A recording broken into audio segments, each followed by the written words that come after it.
Bonjour à toutes et à tous. Comment une personne peut-elle en arriver à se sentir fracturée de l'intérieur après un traumatisme? Aujourd'hui, on plonge dans le travail de Cathy Steele, une véritable pionnière dans la compréhension de la dissociation. On va voir ensemble comment la personnalité peut se diviser pour survivre et surtout comment la thérapie peut l'aider à se réunifier. Cette question, qui suis-je si je ne suis pas moi-même, elle est vraiment au cœur de l'expérience dissociative. C'est le point de départ de Cathy Steele pour explorer comment un trauma peut nous faire sentir totalement étrangers à nous-mêmes, comme si une partie de notre être était ailleurs. Alors, comment va-t-on procéder? On va suivre un parcours en 5 étapes logiques. D'abord, on va définir ce qu'est vraiment la dissociation, bien loin des clichés. Puis, on verra ce que sont les états du moi chez tout le monde. Ensuite, on abordera la fracture traumatique elle-même, puis les parties dissociées qui en découlent. Et enfin, on explorera le chemin thérapeutique vers l'intégration. C'est une feuille de route pour vraiment comprendre ce modèle de l'intérieur. Allez, on commence par le côté clinique. Pour bien comprendre Cathy Steele, il faut sortir des représentations populaires.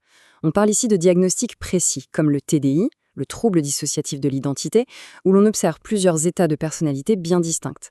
Mais il y a aussi l'ATDS, l'autre trouble dissociatif spécifié, qui désigne des formes de dissociation où la division est peut-être moins spectaculaire, mais tout aussi réelle et impactante. Le concept central à retenir, c'est que la dissociation n'est pas un interrupteur on-off. Il faut l'imaginer comme un spectre. À une extrémité, on a tous des expériences de dissociation légère, être dans la lune, être absorbé par un film. Et à l'autre bout du spectre, on trouve une fragmentation profonde, une véritable division de la personnalité qui est une conséquence directe d'un trauma grave. Et c'est là que l'approche de Steele devient absolument fascinante. Parce que cette dissociation traumatique, aussi extrême soit-elle, prend en fait racine dans un processus psychologique que l'on expérimente tous, un processus tout à fait normal et universel. Steele nomme ce processus les états du moi. Ce sont tout simplement nos différentes facettes. Le moi au travail, le moi en famille, le moi avec les amis. Chacun de ces états a ses propres manières de penser et d'agir, mais on les ressent tous comme faisant partie d'un seul et même soi. La communication entre eux est fluide, il n'y a pas de barrière. C'est une très bonne image. Avec le temps, ce passage d'un état à l'autre devient si naturel qu'on n'y prête même plus attention. Et c'est cette fluidité qui nous permet de nous adapter en souplesse à toutes les situations de la vie. Mais alors, que se passe-t-il quand un choc, un traumatisme, vient enrayer cette belle mécanique? C'est là que le système se brise. On arrive à la fracture. Pour comprendre cette fracture, Steele s'appuie sur ce qu'elle appelle les systèmes motivationnels. En gros, ce sont des programmes biologiques fondamentaux câblés en nous. Par exemple, le système d'attachement, qui nous pousse à chercher la proximité et le soin, ou le système de défense, qui, face au danger, nous pousse à fuir ou à nous battre.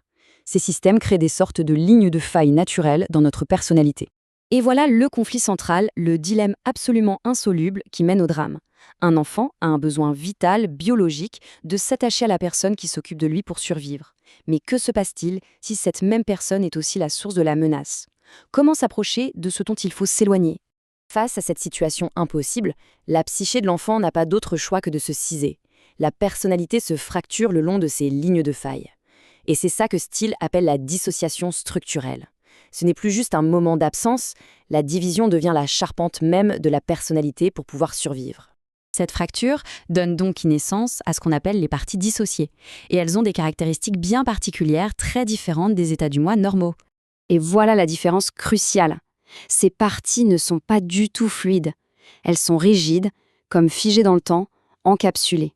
Elles sont isolées les unes des autres par des murs, souvent des barrières d'amnésie. En fait, chaque partie a une fonction de survie, contenir un aspect insupportable de l'expérience traumatique pour que le reste de la personne puisse continuer à fonctionner, coûte que coûte. C'est ce qui amène à la distinction clé de ce modèle. D'un côté, il y a la partie apparemment normale de la personnalité, ou PAN.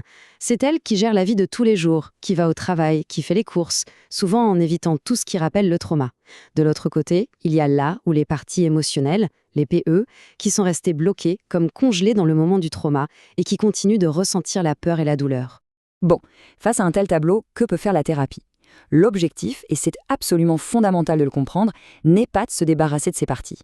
C'est de les aider à travailler ensemble, à collaborer. Le cœur du travail thérapeutique, c'est donc de faire tomber les murs entre les parties.